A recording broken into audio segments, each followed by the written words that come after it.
Hello everyone, welcome back to our YouTube channel the best study. आज की इस video में हम आपकी वसंत के बुक का क्लास 6 का चैप्टर नंबर 3 देखने वाले हैं, विच इज़ नेम इज़ नादान दोस्त।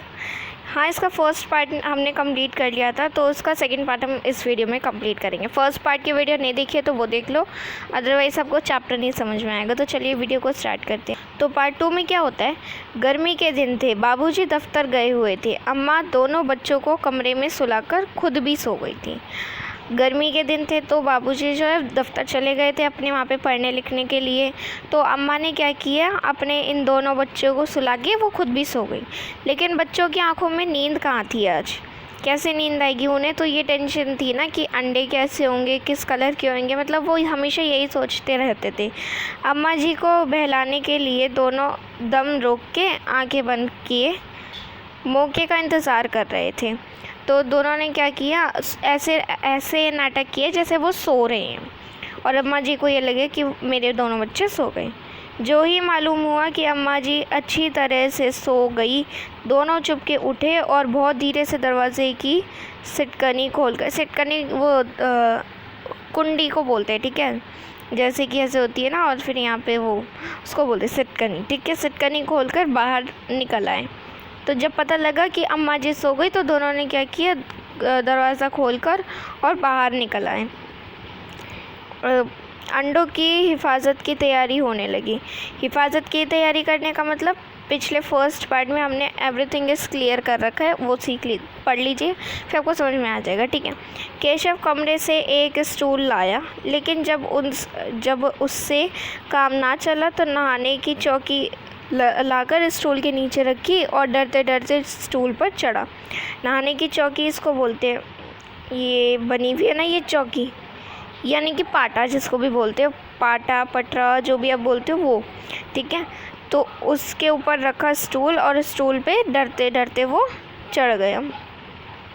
श्यामा दोनों हाथों से स्टूल पकड़े हुए थी। स्टूल चारों टांगे बराबर ना होने के कारण जिस तरफ ज़्यादा दबाव पड़ता ज़रा सा हिल जाता था। जैसे स्टूल की चारों टांगे बराबर ना होती थी तो जिस तरफ भी ज़्यादा दबाव पड़ता बस स्टूल उसी तरफ में हिल जाता था। उस वक्त केशव को कितनी तकलीफ़ उठानी पड़ती थी, यह उसी का दिल जानता था। वो सिर्फ वही जानता था कि कितनी तकलीफ़ उठानी पड़ती थी। दोनों हाथों से कार्नेस पकड़ लेता और श्यामा को दबी आवाज़ से डांटता, अच्छी तरह पकड़। दोनों हाथों से क्या करता, कार्नेस, ये मैंने बताया ना कार्नेस क्या होता है, जैसे कि खिड़की या अपने घर के ऊपर जो भी ऐसे छोटी सी लटान बोल लो उसको, वो बनी हुई होती है, उस पर चिड़िया के अंडे थे, तो उसको पकड़ लेता और धीरे से दबी सी आवाज़ में डांटता कि इस ठीक से पकड़, अच्छी तरीके से पकड़ स्टूल को, नहीं तो मैं नीचे गिर जाऊँगा। फिर नहीं, ऐसे नहीं कहता था मैं नीचे गिर जाऊँगा, कहता था वरना मैं उतर के मारूंगा। मगर बेचारी श्यामा का दिल तो ऊपर कार्निस पर था। बार बार उसका ध्यान उधर चला जाता और हाथ ढीला पड़ जाता। जो श्यामा थी उसका ध्यान तो कहाँ जा रहा था, वहाँ कार्निस पे जा रहा था, अंडों की तरफ जा रहा था। तो जैसे ये ध्यान भटकता तो हाथ जो है ढीला हो जाता। केशव ने जो ही कार्निस पर हाथ रखा दोनों चिड़िया उड़ गई।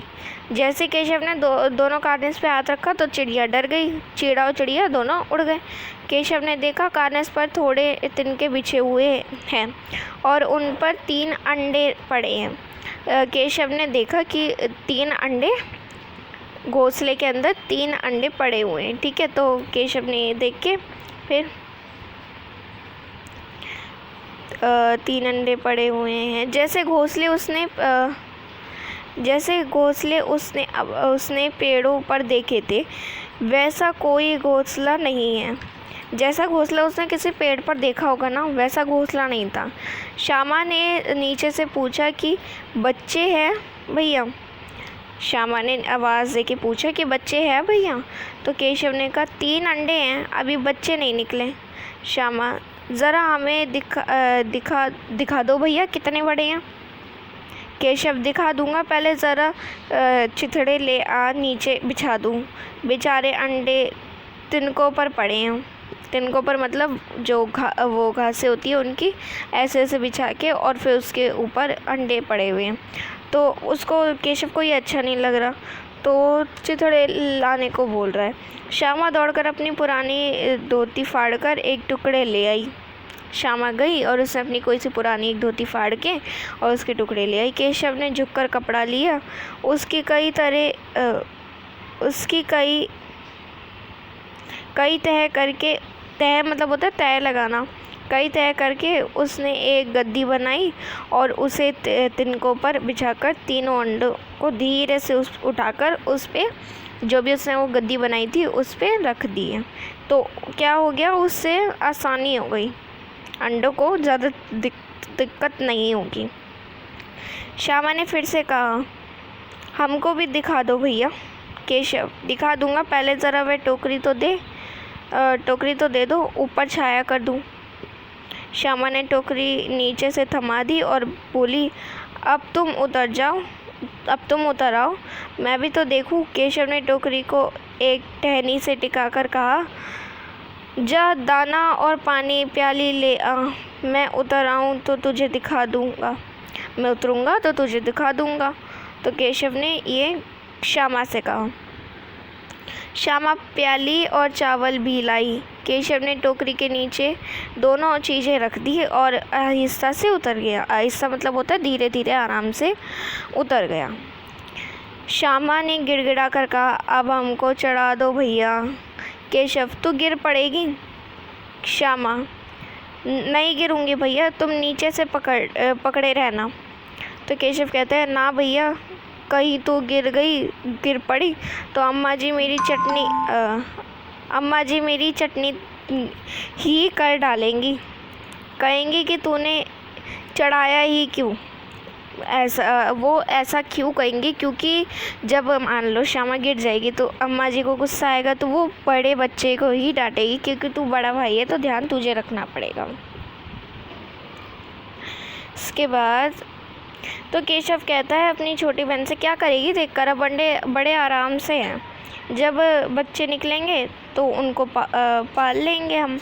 दोनों चिड़िया बार बार कानस पर आती थी और बगैर बैठे उड़ जाती थी।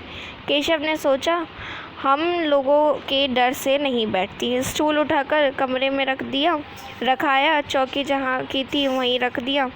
मतलब सारा सामान जो जहाँ का रखने का था उसने उस सामानों को वहीं रख दिया। श्यामा ने आंखों में आंसू भरकर कहा, तुमने मुझे नहीं दिखाया, मैं अम्मा जी से कह दूँगी। तो केशव कहता है, अम्मा जी से कहेगी तो बहुत बुरा मारूंगा, कह देता हूँ पहले ही। तो श्यामा बोलती है, तो तुमने मुझे दिखाया क्यों नहीं। तो केशव कहता है, और गिर पड़ती तो चार सर ना हो जाते। 4 सर होने का मतलब है गिर जाती तो लग नहीं जाती। तो श्यामा कहती है, हो जाते तो हो जाते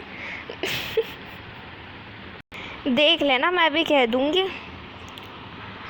इसके बाद इतने में कोठरी का दरवाज़ा खुला और अम्मा ने धूप से आंखों को बचाते हुए कहा, तुम दोनों बाहर कब निकल आए। मैंने कहा था ना कि दोपहर को ना निकलना। किसने किवाड़ खोला। किवाड़ मतलब दरवाज़ा। किवाड़ केशव ने खोला था, लेकिन श्यामा ने माँ से ये बात नहीं कही। उसे डर लगा कि भैया पिट जाएंगे। केशव दिल में काँप रहा था कि कहीं श्यामा कह ना दे अंडे ना दिखाए थे इससे अब उसको श्यामा पर विश्वास ना था। श्यामा सिर्फ मोहब्बत के मारे चुप थी और इस कसूर में हिस्सेदार होने की वजह से इसका फैसला नहीं किया जा सकता। शायद दोनों ही बातें थी। माँ ने दोनों को डांट डपट कर फिर कमरे में बंद कर दिया और आप धीरे धीरे उन्हें पंखा झलने लगी, मतलब हवा करने लगी पंखे से। अभी सिर्फ 2 बजे थे, बाहर तेज़ लू चल रही थी। अब दोनों बच्चों को नींद आ गई थी। तो अभी हमारा सेकंड पार्ट कंप्लीट हो चुका है। तो अभी अगर आपने फर्स्ट पार्ट नहीं देखा तो वो भी देख लो, उसके बाद आपको ये पूरी पोएम सेकंड पार्ट तक कंप्लीट हो जाएगी। So please guys tell me if this video is very helpful for you. Don't forget to subscribe our channel. Also share this video with your friends and family members. I meet you to the next video. तब तक के लिए चलते हैं। Take care and bye bye.